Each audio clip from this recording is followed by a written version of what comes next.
Ok. Boa tarde. O IAC, Instituto de Estudos Avançados e Convergentes da Unifesp, e o grupo de pesquisa Neuro White Self organizam semanalmente uma série de webinários Ética em Tempos de Pandemia, Urgência de Pensar e Urgência de Agir. As gravações desses webinários ficam disponíveis no site do Instituto eac.unifesp.br. Hoje, o nosso webinário vai tratar da diplomacia, caminhos da diplomacia em tempos de pandemia.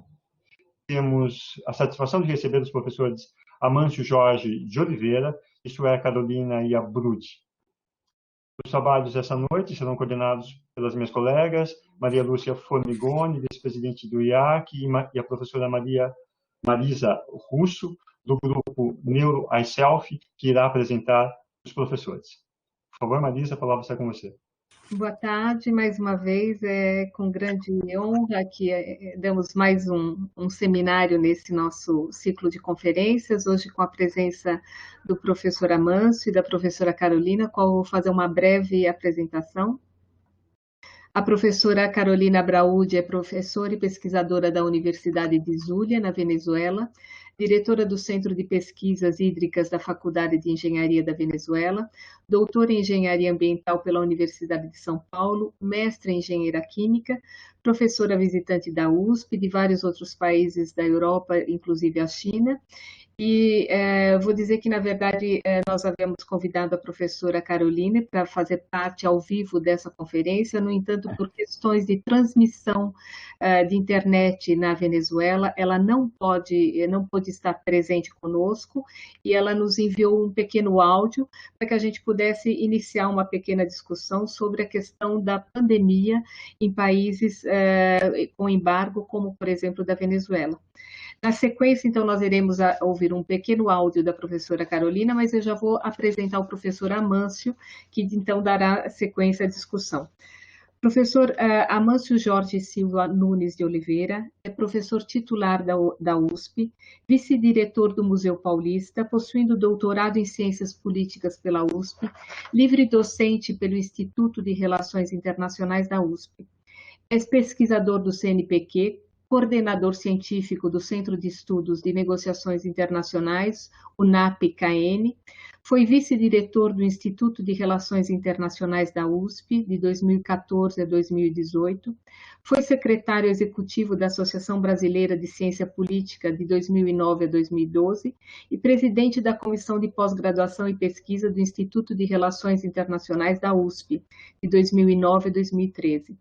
Tem experiência na área de ciência política, com ênfase em relações internacionais, atuando principalmente nos seguintes temas: negociações internacionais, diplomacia científica, política externa e empresariado. E ele é o coordenador de São Paulo School of Advanced Science on Science Diplomacy and Innovation Diplomacy, cuja primeira edição foi em 2019, da qual eu tive o imenso prazer de participar e que foi uma das melhores coisas que eu acho que eu já fiz nos últimos tempos e que vem se repetiu esse ano, por causa da pandemia foi online, mas que eu tenho certeza vai se repetir nos próximos anos com com o mesmo impacto que ela teve na primeira e na segunda edição. Então, primeiramente, acho que a gente pode dar início a ouvir o pequeno áudio que a Carolina nos enviou, e na sequência, depois eu passo a palavra ao professor Amâncio. Nós temos o áudio da Carolina. Tamires, por favor.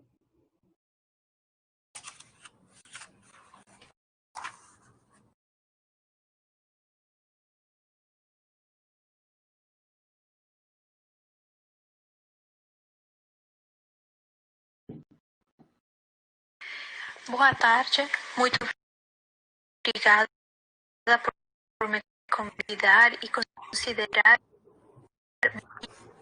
minha participação em divulgar um pouco a situação da Venezuela frente à pandemia pelo cenário 9, cujo epicentro atual, assessoramento científico, é um país marcado por profunda divisão política e grave situação econômica, acentuada por um processo de destruição do aparelho produtivo e deterioração dos serviços básicos, como água potável e eletricidade.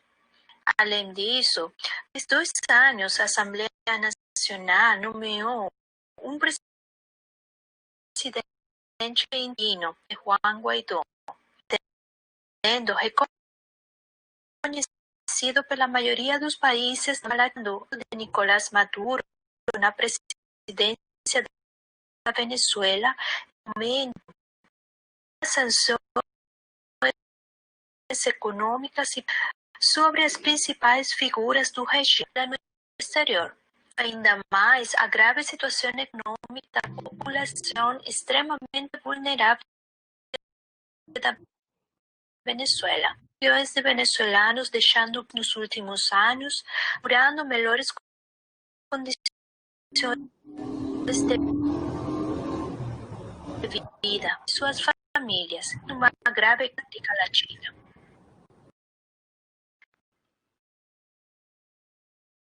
Fim do áudio.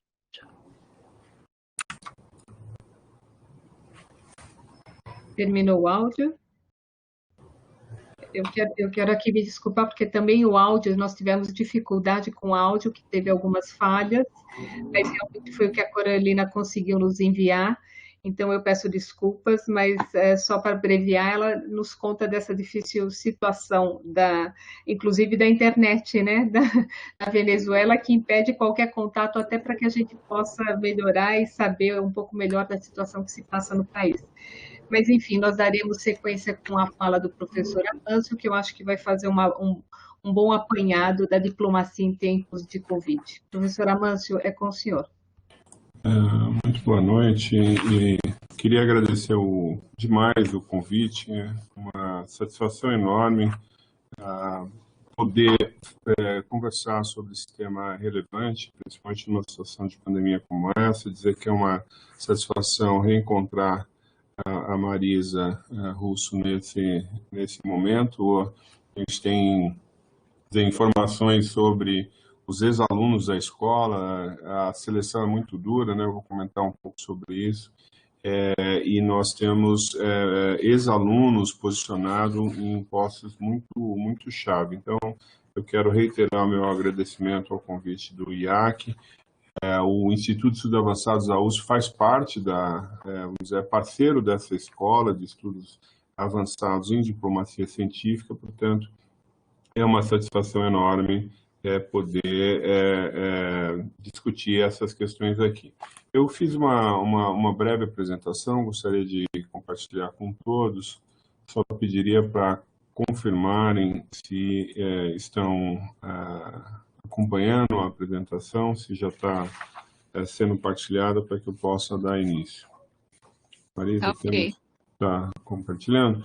Muito bem, eu gostaria de, nessa linha de caminhos da diplomacia em tempos de pandemia, quer dizer, tratar mais do que propriamente o tema de diplomacia, eu queria introduzir a perspectiva da diplomacia científica, né? Ou seja, um recorte específico dentro do campo diplomático mais amplo, tratar da perspectiva dessa faixa da diplomacia, que é a diplomacia científica, alargar um pouco para a diplomacia da inovação, mas a minha linha de argumentação, claro que eu terei algumas questões mais informativas, mas a minha linha de argumentação é tratar da ideia dos cenários que se apresenta para a diplomacia científica como um instrumento importante de política externa e de diplomacia no marco da pandemia. Antes disso, eu só queria retomar um pouco e agradecer a fala da Marisa, que faz uma propaganda, vamos dizer assim, da Insights, da escola, e que teve, de fato, a primeira edição em 2019, né, 2019, e teve a repetição este ano no modo online. Aqui todos podem ver quais são vamos dizer, as duas trilhas da escola em 2019, que era a diplomacia científica e a diplomacia da inovação. Aí, justamente, o elemento mais inovador essa iniciativa, que foi amplamente patrocinada pela FAPESP, é introduzir a diplomacia da inovação, né? Inclusive, um spin-off, um produto dessa escola foi a criação de um framework, né? Quer dizer, um documento de referência curto, e que a Marisa teve a oportunidade de trabalhar, todos os participantes tiveram a oportunidade de trabalhar, e que vem sendo utilizado por vários governos, né, mundo afora, como inspirador de adoção de políticas de diplomacia da inovação. O Brasil já tem uma política desse nível, vou tratar rapidamente sobre isso, mas esse foi o espírito da escola em 2019, e 2020 tratou precisamente do tema de saúde global. Ela teve uma ênfase maior na temática de saúde global, tanto é que os cientistas convidados foram majoritariamente na área de ciências biológicas. Eu tenho, por defeito de formação, eu sou médico de formação, e depois eu passei a exercer a área de relações internacionais como pesquisa, e o encontro dessa área de diplomacia científica, eu acho que é um bom encontro entre a medicina e relações internacionais, um pouco dessa temática que a gente vai tratar aqui. A INSIDE, né, a Innovation Science Diplomacy School, teve só para que tenham uma ideia, vamos dizer, do panorama, da grande figura da INSIDE, na sua primeira edição, 970 aplicações, né? Pessoas que aplicaram de 100 países, de 720 instituições, uma grande concentração da Nigéria, da África do Sul, da Índia, da China, portanto, o Sul Global presente nessa edição, e nesse ano também nós tivemos uma competição muito ampla, e vou dizer que no ano que vem nós vamos ter mais uma edição, a terceira edição, já em parceria com o Itamaraty. Portanto, nós estamos tratando na prática justamente de colocar em marcha essa temática de diplomacia científica, com um entrosamento entre a academia, o governo e o setor privado. Eu queria fazer uma menção também a um spin-off dessa escola, que é da INSIDE, que é a criação de uma plataforma, não é, que se chama Sprint, que é uma plataforma que combina a diplomacia científica já com a hard science, né? Esse aqui justamente é o framework que eu comentava, e essa iniciativa é num campo da Theranostic, que é o Instituto de Química, e que essa plataforma tem como objetivo fundamental colocar uma conexão entre as ciências duras, né, a hard science, e a diplomacia científica, né, a partir do Instituto de Relações Internacionais, numa temática que é a combinação entre terapia e diagnóstico, como plataforma de inovação. Isso está sendo examinado pelo CNPq para a criação justamente de uma pós-graduação específica nessa temática e, portanto, fazendo uma combinação que é interdisciplinar, que é, como a gente vai conversar aqui, uma combinação muito difícil de ser feita, que é a conversa, o diálogo entre as ciências humanas e as ciências duras. E diplomacia científica vive disso, vive dessa conversa, e no contexto da pandemia, a gente está justamente evidenciando a necessidade, sobretudo do tema da comunicação, do relacionamento institucional e do papel da diplomacia na construção de cooperação internacional. Então, essa é uma iniciativa que já é derivada da INSIDE, outras virão certamente por conta, sobretudo, né, e mais do que tudo, da qualidade dos participantes, dos alunos, enfim, a Marisa testemunha e também é uma evidência dessa qualidade. Eu não quero fazer uma exposição, como eu disse, escolar. Na verdade, eu quero discutir uma tese e apresentar alguns cenários decorrentes justamente do quadro de pandemia e o papel específico, o potencial da diplomacia como instrumento importante dentro, enfim, traçando cenários otimistas e pessimistas, ou fatores positivos e negativos, mas antes disso, obviamente, eu queria só fazer uma rápida menção conceitual à ideia de diplomacia científica tratando diplomacia científica como uma via de mão dupla vamos dizer, do subsídio e da contribuição da ciência, em primeiro lugar, da ciência para a diplomacia, em vários níveis, de várias formas, não é? Quer dizer, desde a ideia vamos dizer, da ciência utilizada para a atividade da diplomacia, ou seja, o fundamento teórico da diplomacia vindo da ciência, por exemplo, da ciência política, do direito e de outras áreas, mas também e, sobretudo, como uma fonte de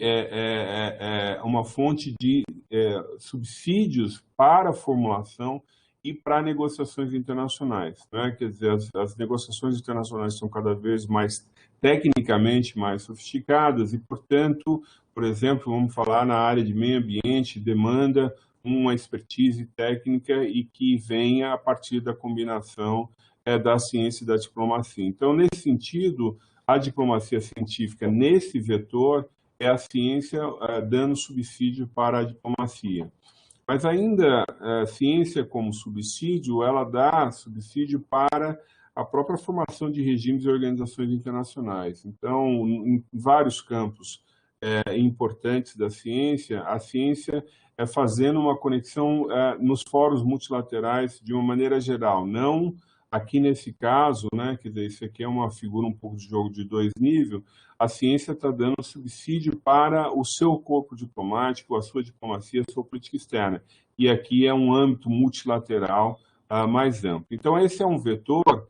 O outro vetor é o contrário, né, no sentido que a diplomacia ela subsidia a ciência, ou seja, a diplomacia ela é utilizada como um instrumento para um elemento facilitador da ciência. Então, o cientista precisa de uma conexão internacional.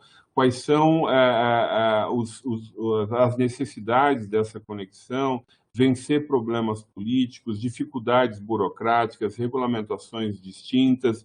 Isso tudo, a diplomacia pode ter estruturas específicas voltadas a fazer essa conexão. Um exemplo, os exemplos brasileiros, né, são muitos nesse sentido. Eu tive a satisfação de ter como parceiro o Dr. Pedro Ivo, que estava na Índia justamente cumprindo o papel de diretor da área científica da Embaixada do Brasil em Nova Delhi, né?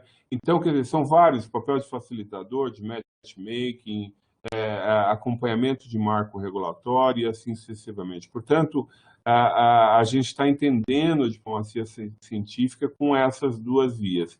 E tem um terceiro elemento, e eu diria que nesse momento, está sendo o mais importante de todos, que é a diplomacia científica, ou seja, a diplomacia feita pela ciência. Então, a gente está tirando o vetor da diplomacia e o que a diplomacia pode ser feito diretamente entre cientistas, e isso tem sido um fator de tração, né, importante atualmente, no momento que nós temos embates muito fortes. Por exemplo, embate entre China e Estados Unidos para dizer qual enfim, para se colocar como ator hegemônico, liderança, etc. Só que a ciência não acompanha essa tensão ou essa disputa, não é? A ciência vai fazer as suas conexões, que é o que tem feito, com as suas redes, buscando, vamos dizer, qualidade e eficiência na pesquisa. Então, isso tem permitido romper, eventuais tensões diplomáticas, escolhas e alinhamento, e, portanto, isso é fundamental. O fato da ciência brasileira ser muito internacionalizada, o caso da Unifesp, eu acho que não preciso falar para ninguém, o nível de excelência na internacionalização, ao mesmo a questão da USP, das universidades públicas estaduais, permite que essas conexões já estabelecidas possa fazer, a partir dessa rede, superação de impasse, criar interdependência e gerar conhecimento, independentemente desse quadro, eventual de quadro político de hostilidade. Então, esse é o desenho mais geral do que seria a diplomacia científica, e aí eu parto para essa discussão, vamos dizer, justamente colocando essa hipótese no debate sobre qual que é quais são os cenários fundamentais da diplomacia científica no contexto de pandemia. Né? Ou seja, pensar um pouco o que seria uma economia política internacional da diplomacia científica e os reflexos do que tem acontecido no ambiente da pandemia. E aí a gente tem duas hipóteses muito, dicotômicas, não é? Ou seja, você pensar que a pandemia ela funciona como um fator indutivo positivo ou como um fator indutivo negativo, né? Indutor negativo ou positivo.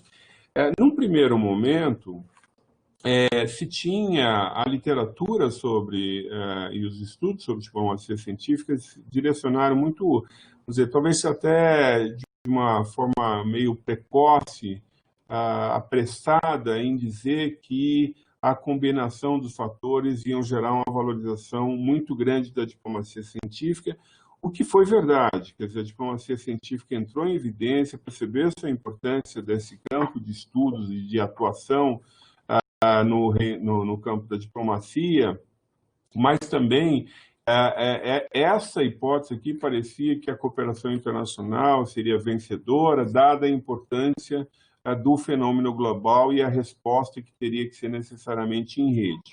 Né?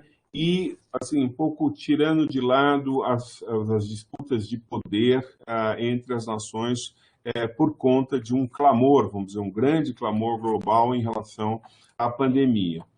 Logo se viu que esse curso não é necessariamente linear, você tem, como eu vou apresentar, alguns fatores puxando para essa direção, outros puxando para a direção negativa. Portanto, esse exame que eu passo a fazer justamente para entender em que medida a diplomacia científica, o grau de protagonismo da diplomacia científica e seu papel para a ciência, não é? Então, a começar com os fatores indutores positivos, né? Por que a diplomacia científica ganha grande relevância, né? E quais são esses elementos impulsionadores para essa relevância da diplomacia científica num contexto de pandemia? O primeiro aspecto fundamental é a ideia da dimensão global da pandemia, né? E a dimensão global da pandemia, por definição, ela demanda respostas globais, né? Esse é um argumento em relações internacionais, dizer, funcionalista, né? Na medida que você tem um problema de natureza global, a resposta só pode ser global. Né? Quer dizer, você, a rigor, para uma solução mais estrutural do problema, você não tem como dar uma resposta nacional. E, portanto, você tem uma demanda por cooperação que gera mais demanda por cooperação e assim sucessivamente, né? A grande novidade dessa pandemia, do ponto de vista de impactos globais, é que, diferentemente de algumas patologias, de algumas endemias, né, ficariam restritas a determinados países, sobretudo países de menor renda, que não, essas patologias ou essas endemias não seriam um problema de natureza global. Portanto, você tem ali problemas localizados, então a solução é também específica, né? Já a Covid, a pandemia da Covid-19, ela tem, por conta dos grandes fluxos e da necessidade da noção de imunidade de rebanho, da necessidade de vacina em grande escala, de tratamento em grande escala, porque, caso contrário, vai impactar também os países envolvidos, se gera, vamos dizer, uma certa pressão por essa cooperação internacional. Então, essa está na base, a tese da ideia de que a pandemia geraria um fator, né, um impulsionamento positivo para a diplomacia científica. A ideia do tratamento e da vacina como bem público global, isso foi imediatamente mobilizado, né? Quer dizer, saúde como um bem público global e a vacina, né, como um bem público global. Se isso, né, e aí é uma guerra de narrativas, evidentemente, se isso vigora, né, a ideia de bem público global é como uma que deve ser provida globalmente, né, por estruturas, organizações internacionais, de maneira isonômica para todos os países. Portanto, essa dimensão aqui coloca a noção de diplomacia da vacina, que tem um papel histórico muito importante, né, de ruptura de tensões governamentais, né, a ciência nunca está em guerra, a ciência desconhece o país porque é de conhecimento da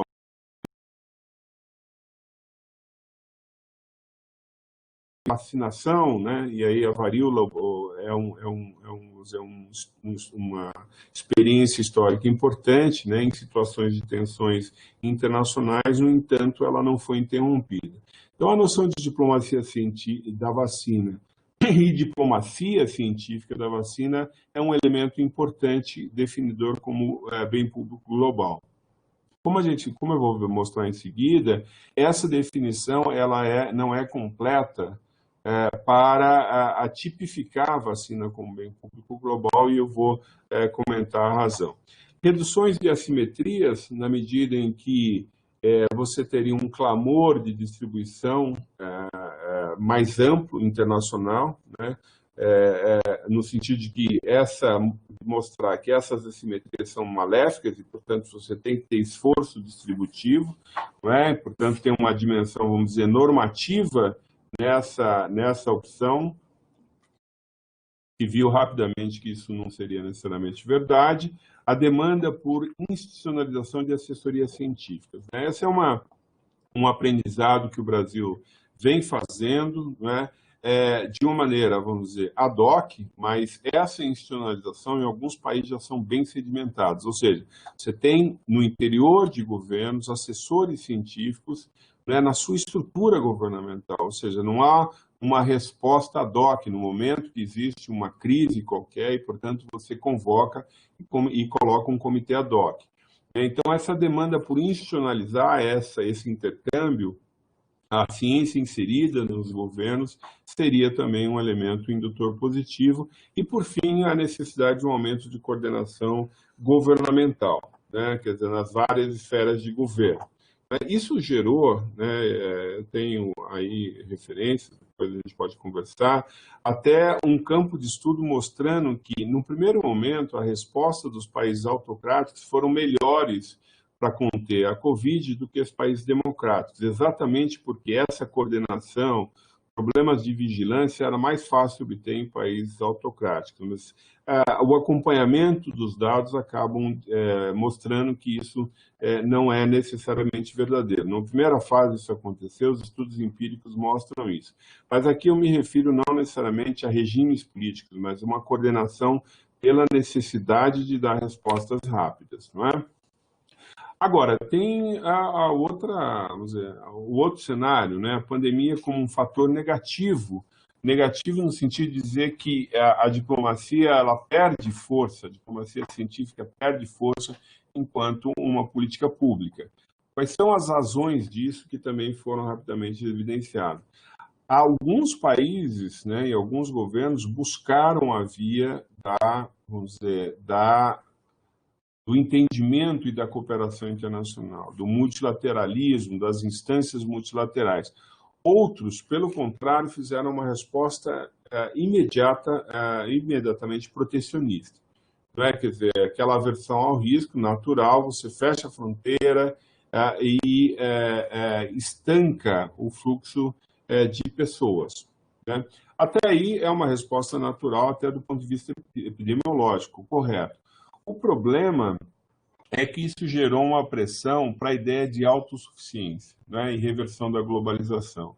Ou seja, uma pressão, e a gente ouve isso frequentemente em debates, dizendo, olha o risco da gente depender de equipamentos médicos, de instrumentos de proteção pessoal, de fármacos, remédios, alimentos de outros países.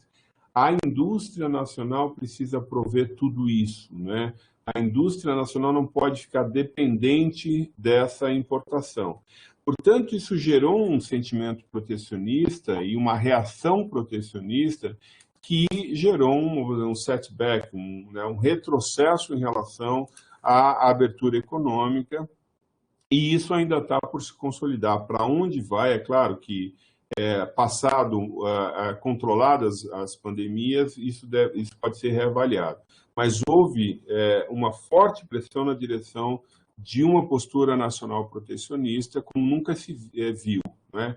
E isso combinado à emergência de uma narrativa nacionalista, não é, vamos dizer, vem de teorias conspiratórias, por exemplo, contra a vacina, né? A gente teve exemplos, por exemplo, no continente africano, em que se dizia que a vacina, na verdade, para uma determinada patologia, estava sendo utilizado como forma de controle de fertilização. Então, narrativas desse tipo pode gerar um efeito contrário. Contestação da ciência, negacionismo, e nesse sentido, eu volto a ressaltar o papel das ciências humanas, né, como uma forma de mostrar a importância da comunicação. Isso é difícil. Dentro da universidade, é uma conversa muito difícil com a hard science, dizer, olha, não basta fazer ciência de alto nível, tem que comunicar. E tem que comunicar, em primeiro lugar, para ter parcerias, em segundo lugar, para ter financiamento, mas mais do que tudo, agora a guerra é a guerra pela comunicação e contra o negacionismo. Portanto, e aí a diplomacia científica cumpre um papel importante, quer dizer, o elemento da comunicação também introjetada na formação do cientista. Eu acho que esse é muito do objetivo da escola, de trazer pessoas com formação e treinamento e pesquisa de alto nível, mas também ter um intercâmbio no campo da comunicação e do relacionamento institucional. As disputas por hegemonia se revelaram de forma muito flagrante, não é? Quer dizer, sobretudo entre China e Estados Unidos, e a ampliação da assimetria, na medida em que os países que têm mais acesso a recursos de combate à pandemia, os efeitos são menores, portanto, e do ponto de vista tecnológico também. Portanto, você tem um aumento do gap de desenvolvimento econômico e não o contrário. Então, esses são cenários que a gente poderia dizer que são cenários que trazem, que reduzem a importância da diplomacia científica. É claro que tem um balanço dessas duas coisas, e eu poderia dizer facilmente que o balanço é positivo no sentido de aumentar a importância da diplomacia e da formação dos diplomatas da ciência, por assim dizer. Por que eu disse logo há pouco que a vacina não necessariamente pode ser entendida como um bem público global, né? Bem público global é uma política que trata de alguns itens ou bens sendo comum a todo o planeta, né? Quer dizer, no fundo, a gente pode dizer que há uma necessidade planetária sobre a vacina, mas a definição de bem público global, ela parte da ideia de que o bem público global não é competitivo. Ou seja, o consumo não diminui para os outros. Um consumindo, eu não diminuo para um país consumindo mais, eu não diminuo para outro. Isso seria verdade se a vacina fosse um recurso limitado, o que não é, sobretudo no primeiro momento. Portanto, essa assertiva não se verifica como que poderia tipificar a vacina como um bem público global. Um bem público não excludente, que quer dizer que o consumo de um país ou de uma pessoa não diminui, você não pode proibir que o outro possa consumir. Isso também não é verdade, né? Você tem situações de sanções que pode eventualmente impedir que os países tenham acesso à vacina, ou mesmo por razões de natureza política, né? Então, você não consegue transformar esse bem num bem não excludente. E, por fim, isso sim é uma potencialidade, ou seja, e aí vai depender da disponibilidade, né? E tenha uma escala global. Né? Então, aí vai muito depender da relação entre setor privado e os organismos internacionais para efeito de provimento desse bem público global. Isso tem a ver com o impacto de direito de propriedade intelectual, que é um tema que eu vou tratar rapidamente depois. Voltando um pouco para essa questão da definição da diplomacia científica, né, e pensando como um processo internacional e interdisciplinar, né, uma visão holística, né, e que tenta, e aí que está o grande desafio, né, equilibrar interesse nacional com bem público global, com uma ideia global, né? Quer dizer, esse aqui é vamos dizer, o maior desafio, não é, de se colocar na agenda internacional, e obviamente que as organizações internacionais, por exemplo, a Organização Mundial de Saúde, tem esse papel de colocar essa temática acima do interesse nacional. Mas aí vem as disputas de narrativa dizendo que essas organizações internacionais estão sendo influenciadas por interesses nacionais. Portanto, elas não são, vamos dizer, isentas de interesse e de influência de interesses nacionais. Portanto, isso é um debate que acaba sendo, de toda sorte, bastante politizado, né? E a diplomacia da inovação vai um pouco além disso, né? A diplomacia da inovação, ela incorpora a arena comercial, né? Então, e aí a preparação do diplomata é um pouco mais sofisticada na medida em que há que se conhecer direito de propriedade intelectual, direito comercial. Então, esse é um campo novo a ser explorado também do ponto de vista de diplomacia. Eu queria, nesse sentido, trazer um pouco a taxonomia da diplomacia científica e da diplomacia da inovação, quer dizer, onde é que estão institucionalmente localizados, né, esses dois tipos, né? No campo da atuação institucionalizada, principalmente nas embaixadas e no ministério, né, e depois a gente vai discutir um pouco o Brasil nesse quadro, e não institucionalizado em centros de pesquisa, universidades, ONGs e agências com diplomacia científica, né? Então, você tem um campo amplo de atuação, mas uma escala ainda muito restrita, sobretudo se tratando do caso brasileiro. No caso brasileiro, o Reino Unido, e aí é uma pena essa ausência da Andrea Mota, que está justamente ocupando uma posição nessa faixa, é a posição dos conselheiros científicos e dos adidos científicos. O Reino Unido é um exemplo, é um caso muito bem desenvolvido de essa participação institucionalizada, diferentemente do Brasil, como eu já comentei, né? A possibilidade de ampliação de adidos de saúde, que poderia ajudar muito, adidos de inovação, ou seja, uma série de, vamos dizer, de funções, de postos que ajudam de maneira institucionalizada na diplomacia científica, né?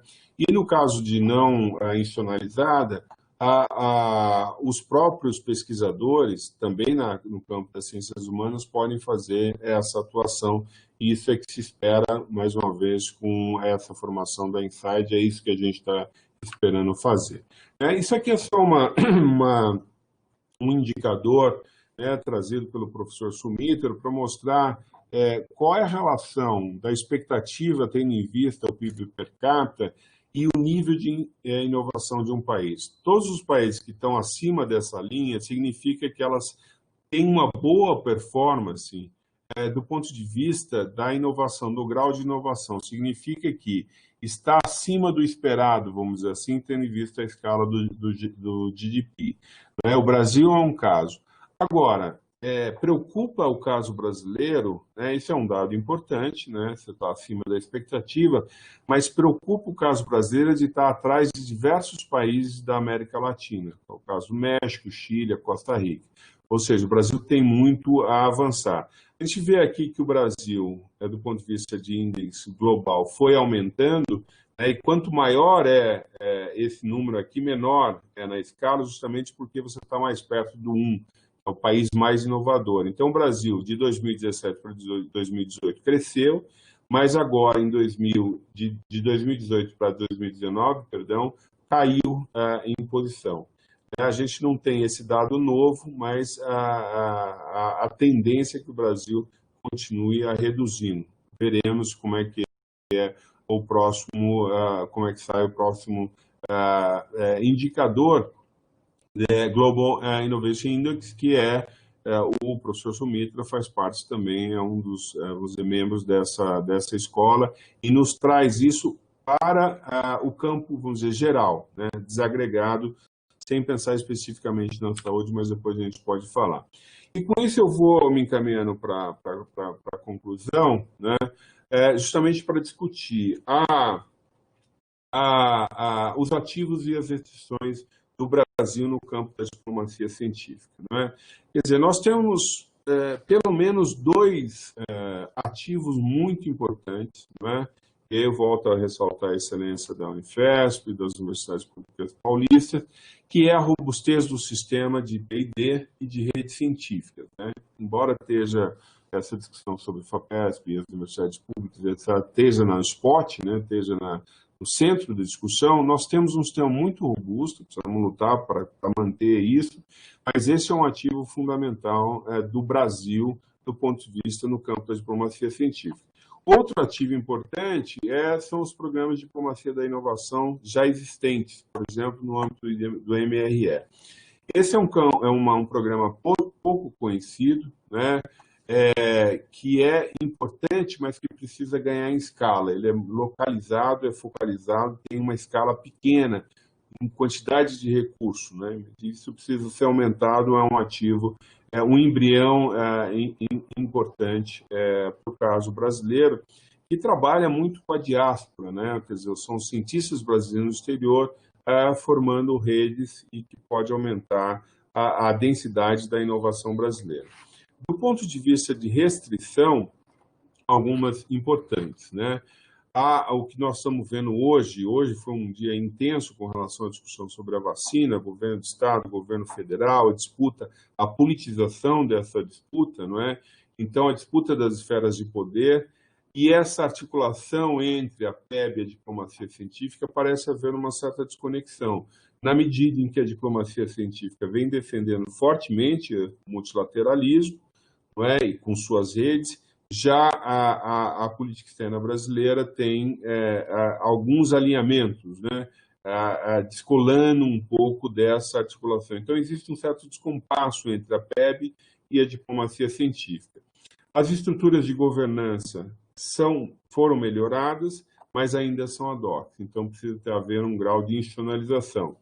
O posicionamento em relação à quebra da patente, no caso da vacina, o Brasil se posicionou contrariamente.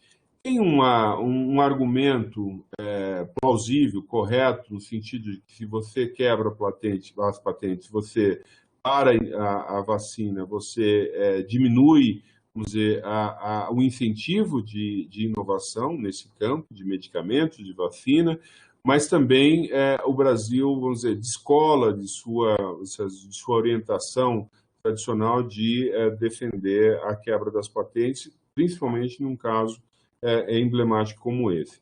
E vamos dizer, a tensão entre as opções sobre o multilateralismo e as parcerias estratégicas. Isso está jogando o Brasil, está alinhando o Brasil para países que estão defendendo ações de campo de cunho muito mais unilateral do que multilateral.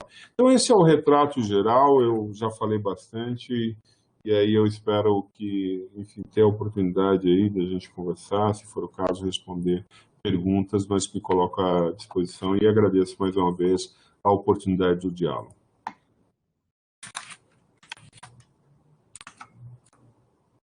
Alô?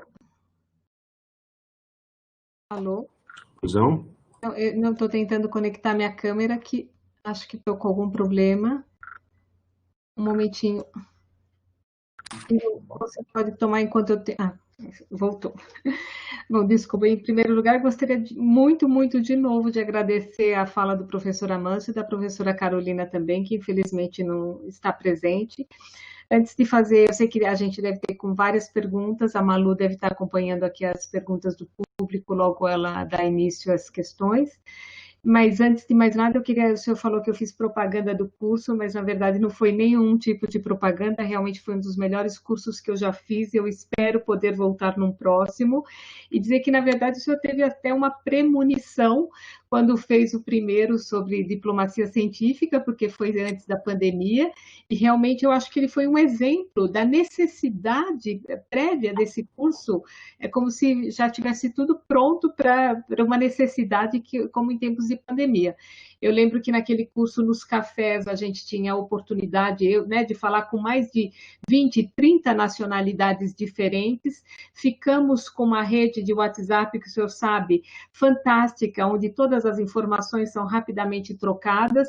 Então, eu acho que até esse tipo de diplomacia que se transformou também com os meios da inovação, da tecnologia, facilitando essa aproximação, que o seu curso foi prova, que eu acho que de todas as pessoas, se cada um que hoje ocupa um lugar em questões diplomáticas, com essa interação que nós tivemos tão próxima, os alunos ficaram tão próximos uns dos outros, e que eu acho que se essa nova geração de diplomacia começar a partir de coisas como o senhor também tem proporcionado, com certeza nós teremos uma dissolução e uma solução de problemas diplomáticos de maneira muito mais fácil.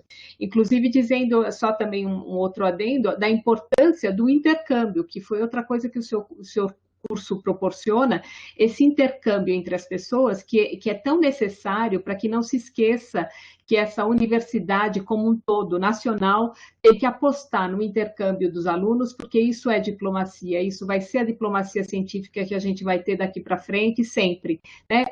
Os estudantes indo para fora e trazendo estudantes, como o senhor trouxe, para que a gente pudesse continuar nesse intercâmbio. Então, feita essa grande, não foi uma propaganda, foi um agradecimento por tudo que o senhor me proporcionou. Eu vou começar com uma primeira pergunta, e eu queria fazer para o senhor, assim, eu sei que tem outras coisas para colocar, mas vendo a importância da diplomacia, a gente vai tratar ela em cada campo aqui da questão do Covid, da ciência, etc.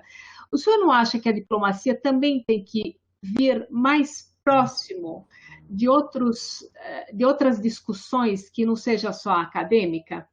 Eu digo assim, a gente não precisa tratar das questões de diplomacia e de ciência e diplomacia num âmbito anterior da universidade, fazer com que a população como um todo se engaje nas discussões globais de uma outra maneira que até hoje a gente não tem? E depois a gente pode começar a ter as outras questões sobre a diplomacia científica como um todo. É uma ótima pergunta, Marisa. Na verdade, essa é uma dificuldade estrutural tanto da diplomacia quanto da universidade. Eu acho que a gente tem que reconhecer que a nossa comunicação é muito hermética, é muito fechada, é muito técnica, é muito especializada.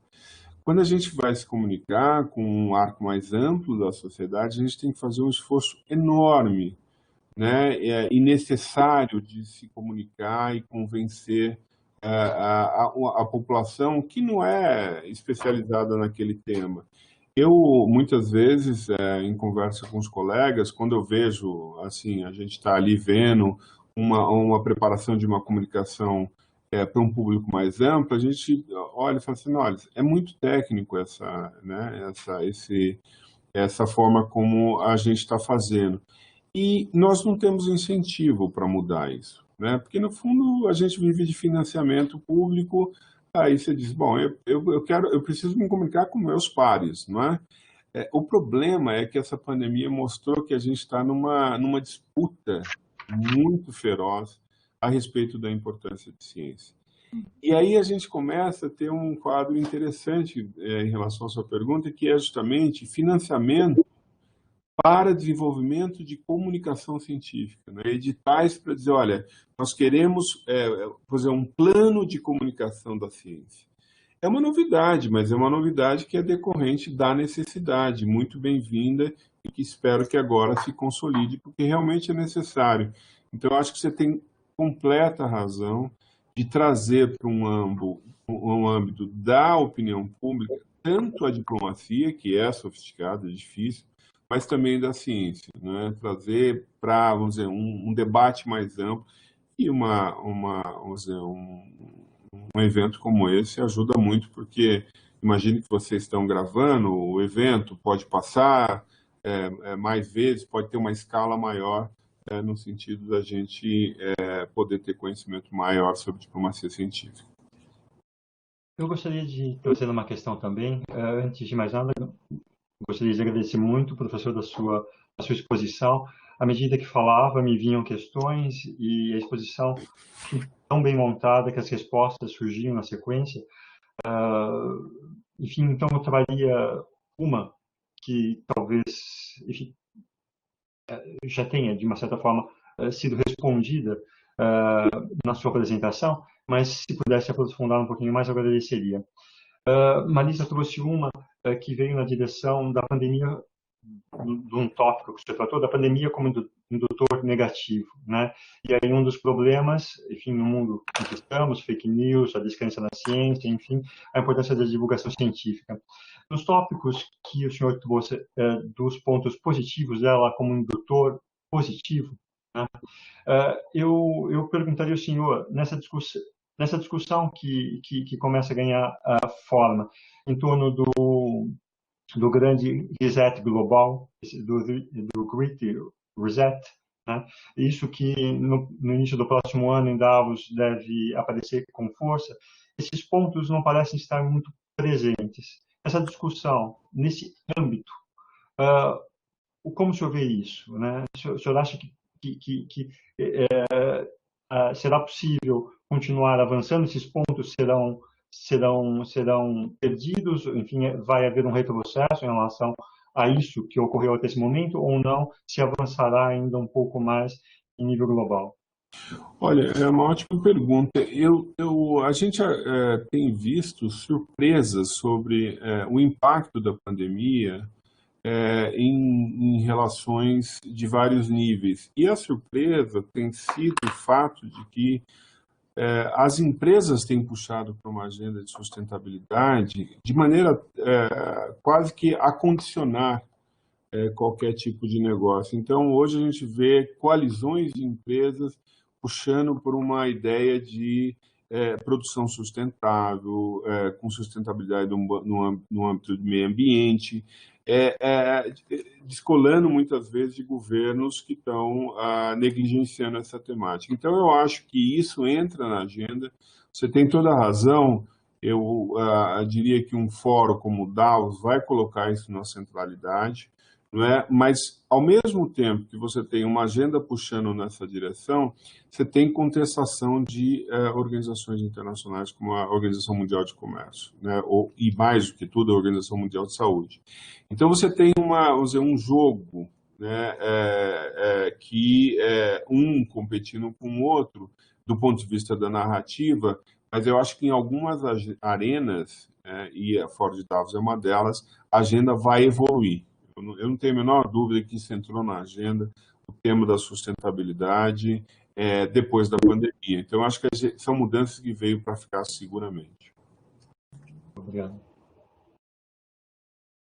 O som.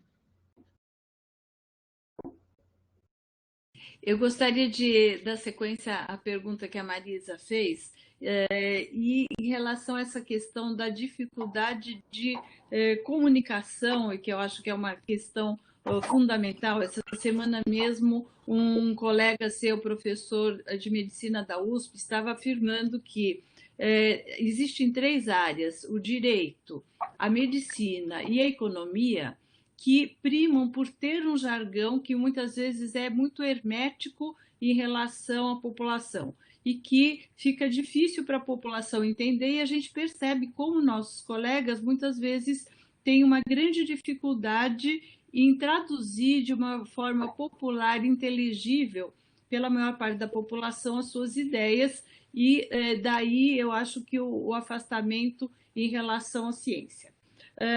A FAPESP tem estimulado, por exemplo, isso, colocando que, por exemplo, nos grandes projetos temáticos tem que estar embutido uma questão de divulgação científica e estimulando o jornalismo científico.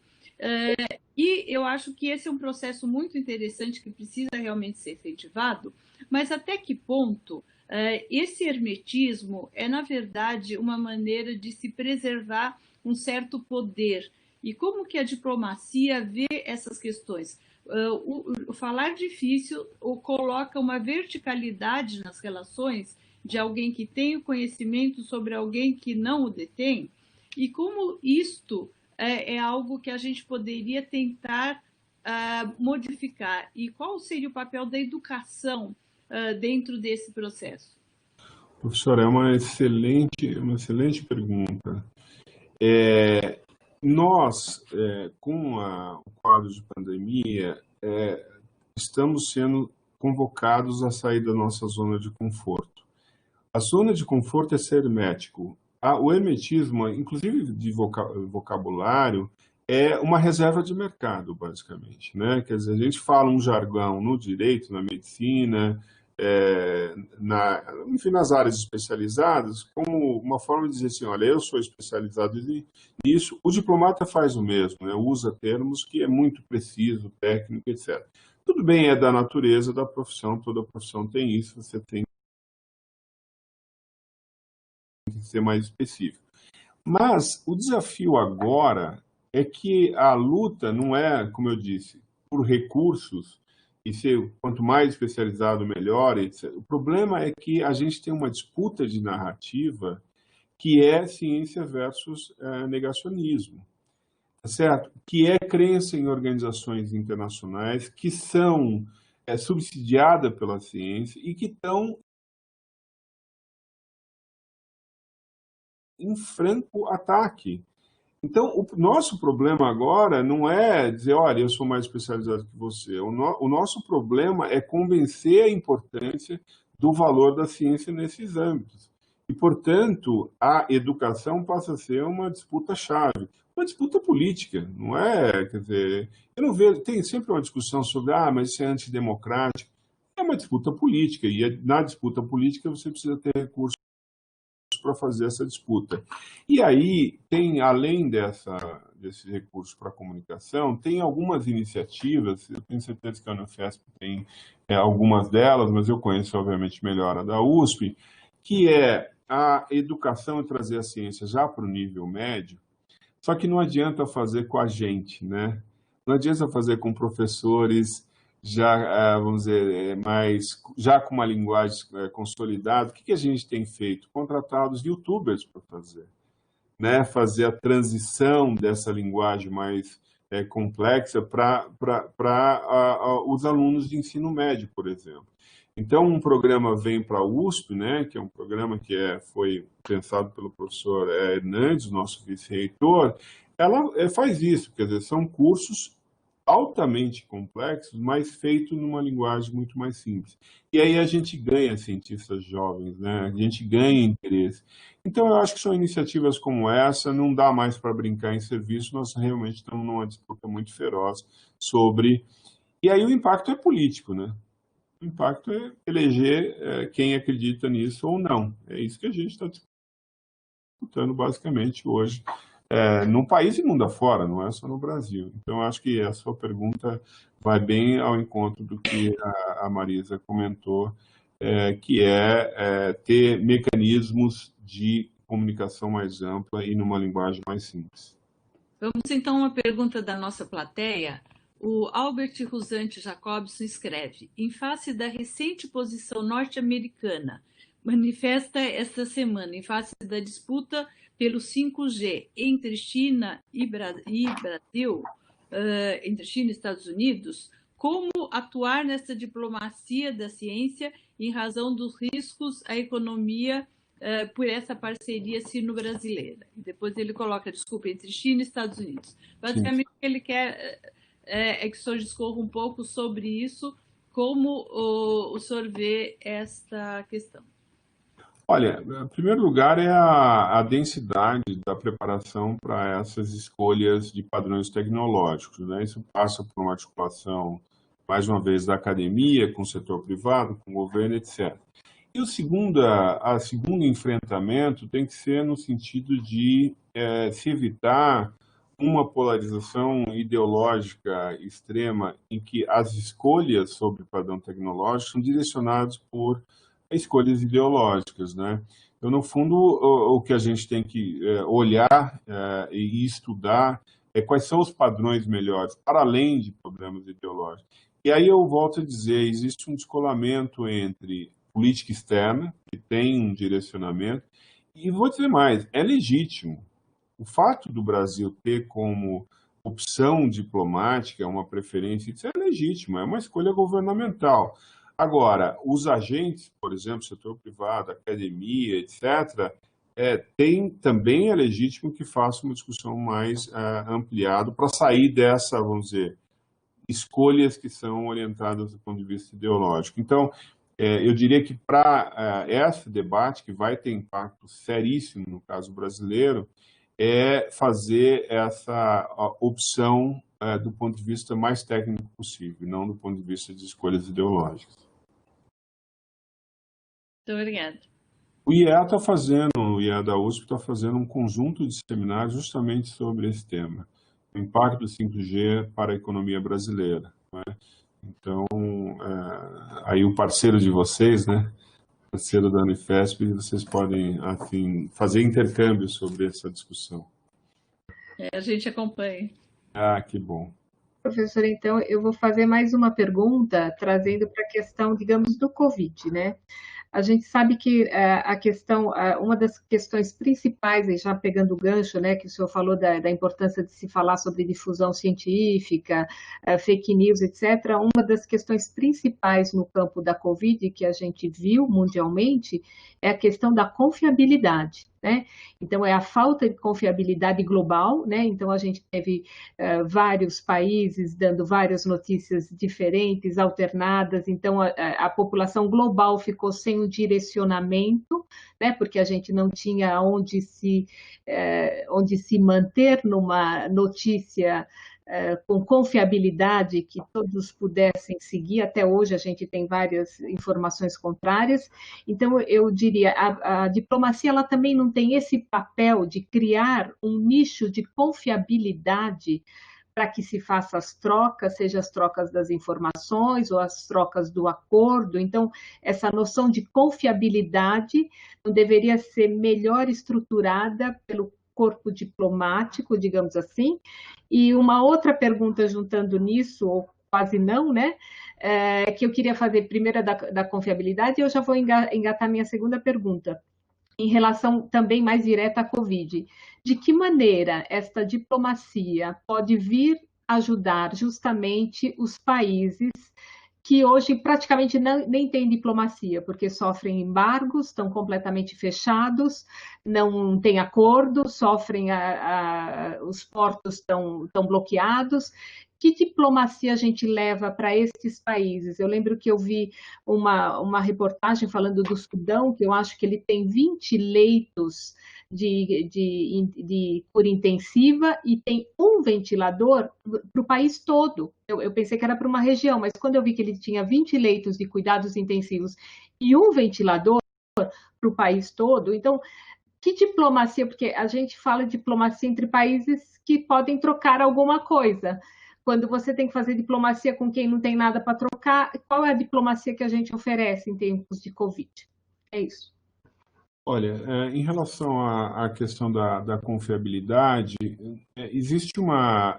Essa pandemia foi estarrecedora no sentido que você tomou um choque que mesmo a ciência não estava preparada para responder. Por exemplo, comportamento a respeito de isolamento, isso foi amplamente discutido e houve dúvida, a hora usa máscara, a hora não usa, tem que fazer isolamento total, vertical, etc.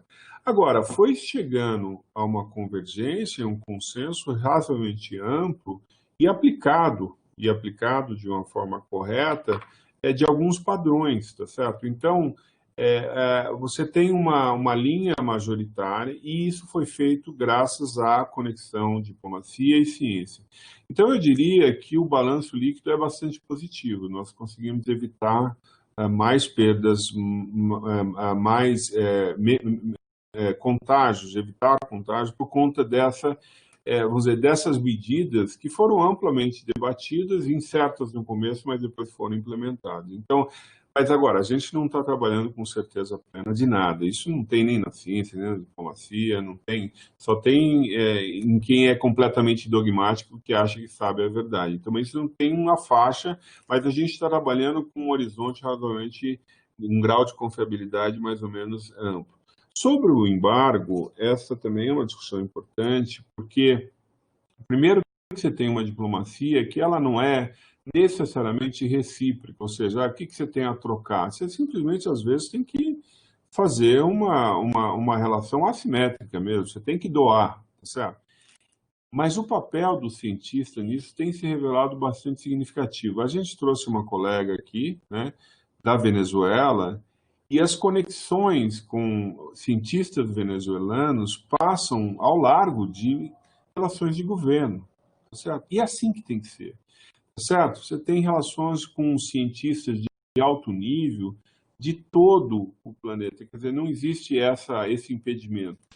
Essa conexão, muitas vezes, consegue fazer intercâmbios que acabam impactando a realidade. Então, acho que exercer esse papel, continuar exercendo esse papel é importante. E aí eu volto um pouco da formação que a gente na USP, no KN, que é o centro que eu coordeno, o tema da cooperação internacional, né? Fazer cursos de cooperação internacional, às vezes para cientista, de laboratório mesmo. Por que é importante? Como fazer acordos. Então, a gente rompe essas barreiras, ajuda a romper dessa maneira. Eu diria que esse é um vetor importante. Agora, só uma curiosidade, a gente falou em hermeticidade de linguagem, hoje achatamento de curva virou linguagem corrente, né? Achatar a curva, distribuição de gás, as pessoas falam em bares, né? Em restaurantes isso, né? Ou seja, a gente está popularizando uma linguagem que é bastante específica, né? Essa é uma questão de como a Covid também proporcionou exatamente elevar o nível, ao invés a gente conseguiu com que a população soubesse vários jargões, né, de vacina, fase 1, fase 2, fase 3, etc. Era pergunta de vestibular, e hoje realmente faz parte do Debate. verdade. Então foi um dos ganhos da pandemia, né? A gente traz para uma discussão geral. Malu, você tem mais alguma pergunta do público? Não, do público não. Eu teria uma questão. Professor, no caso da vacina chinesa, tudo indica que, enfim, depois de muita controvérsia, ela será a vacina que o governo irá adotar. Enfim, os bastidores de como isso aconteceu, para mim, não, enfim, talvez eu não tenha lido o suficiente, mas as coisas não estão exatamente claras. Qual teria sido o papel da diplomacia da ciência para que, enfim, o governo tivesse, enfim, tomado essa decisão? Isto é, a questão ela gira em torno disso que o senhor trouxe há pouco, da dificuldade de articulação entre a diplomacia da ciência e a política ela mesma, né? Nesse caso, enfim, o senhor teria mais dados para nos trazer, para enfim, nos dizer o porquê, a razão de o governo ter tomado essa decisão? Bom, eu não sei se você se refere ao governo do Estado de São Paulo ou ao governo federal. Na verdade, governo federal. Na verdade, tem um embate entre os dois, né? A escolha de qual foi a parceria é uma escolha estritamente científica, né? Quer dizer, você tem ali as parcerias científicas e você vai escolher os grupos, qual é a melhor opção do ponto de vista científico. Foi escolhido a vacina chinesa. Até aí é o que se espera, né? Você vai, pelas redes científicas, vai escolher a melhor opção. O problema, mais uma vez, foi a politização desse processo. E aí é um dado interessante, que eu não sei, muitas pessoas não conhecem, mas o governo do Estado de São Paulo fez um acordo com a China a respeito do provimento dessa vacina. O problema é que, juridicamente, um governo subnacional não pode fazer um acordo passando, vamos dizer, ao largo do governo federal. E aí começa a complicação política e o problema da descoordenação. Então, dado que a gente tem uma disputa política no âmbito de governo nacional e governo subnacional, a gente tem, mais uma vez, a politização de uma coisa que não deveria ser politizada. Esse é um risco enorme, quer dizer, porque quando a gente fala, é um bem público, sim, mas é um bem público que foi puxado por alguma força política que vai, vamos dizer, capitalizar ao fim e ao cabo.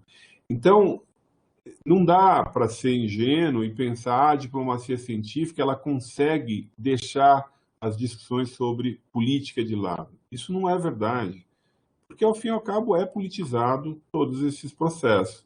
Não é? E aí volta o papel da ciência para dizer isso não pode ser politizado. E a ciência brasileira, e a paulista em particular, é muito forte nisso. É muito forte mesmo. Consegue vocalizar e consegue direcionar para um equacionamento mais técnico do que político. Isso vai começar agora, né? Que a gente está vendo pelas notícias de hoje, essa discussão sobre como é que serão distribuídas as vacinas vai começar um debate muito intenso a partir de agora. Eu teria, enfim, se não for abusar muito, enfim, do senhor, teria uma questão também que gira em torno do papel da diplomacia científica, né? Pensando um tanto na circulação de pessoas pelo mundo, né? Tudo indica que proximamente vamos ter problemas sérios do tipo, enfim, a pessoa que tomou uma determinada vacina que não é reconhecida num determinado destino, não poderá fazer esse trajeto se não tiver a vacina sugerida ou aceita nesse outro local. Enfim, essas questões todas, esse tipo de problema, enfim, como o senhor vê que pode ser lidado no âmbito diplomático? Eu acho que aí é o campo da migração, das políticas de migração e regulamentação migratória no campo global. Isso estava avançando muito, você tinha propostas de protocolos mais amplos sobre isso, e tem havido algum recuo. Mas esse recuo pode ser temporário, ou seja, você pode ter protocolos sobre como tratar essa relação entre migração e imunização, né, a partir de protocolos internacionais, assim como a gente tem protocolo no plano nacional. Então, é precoce, isso vai haver um retrocesso inicial, mas certamente isso vai evoluir para uma discussão no plano global para solucionar esse problema, porque não pode haver distorções de natureza política, que é o que você está dizendo, no fundo, né? Você usar esse tema para dizer, olha, eu não aceito esse imigrante por essa ou aquela razão. Então, mas isso deve ser um tema de debate global, certamente, no futuro próximo. Obrigado. Malu, Marisa? Eu gostaria só de agradecer muito, muito a participação do professor Amâncio. Espero poder convidá-lo para uma próxima, junto com a professora Andréia, para debater de maneira mais ampla a questão da diplomacia científica, porque eu acho que é um campo apaixonante e tem muitas coisas a serem discutidas.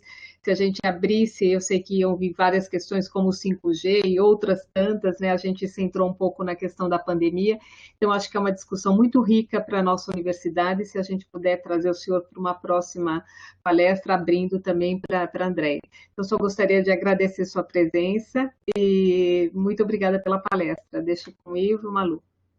Eu gostaria também de agradecer e colocar que diante dessa nossa temática do impacto da pandemia, não só na saúde, mas principalmente todos os aspectos éticos envolvidos, a questão diplomática é fundamental, porque como nós vamos lidar com isso e essa reflexão é muito importante, porque principalmente nessa situação de tanta correria do dia a dia por conta da pandemia, as pessoas param de agem de uma maneira corriqueira ou atabalhoada e acabam esquecendo de refletir sobre todas essas implicações. Então, agradecemos muito as suas reflexões, que acho que foram fundamentais, sobre como isso tudo, existe um pano de fundo em cima de todas essas questões e não é trivial a tomada de decisão, não é simplesmente vou comprar de A ou B a vacina pelo preço, mas tem muito mais nesse cenário tão complexo, né? Então, agradeço muito e esperamos poder contar de novo com o senhor em uma próxima ocasião. Professor, novamente, muito obrigado. Faço as minhas palavras, as de Marisa e de Malu, como Malu dizia, enfim, espero que em breve podemos contar novamente com com a sua presença aqui no IAC da Unifesp. Muito obrigado pelo convite do IAC e, na verdade, sou eu que tenho que agradecer, porque o que vocês estão fazendo é ajudar a difundir a diplomacia científica. Então, eu sou muito grato por isso, porque acho um tema realmente relevante. Muito obrigado pelo convite, estou à disposição.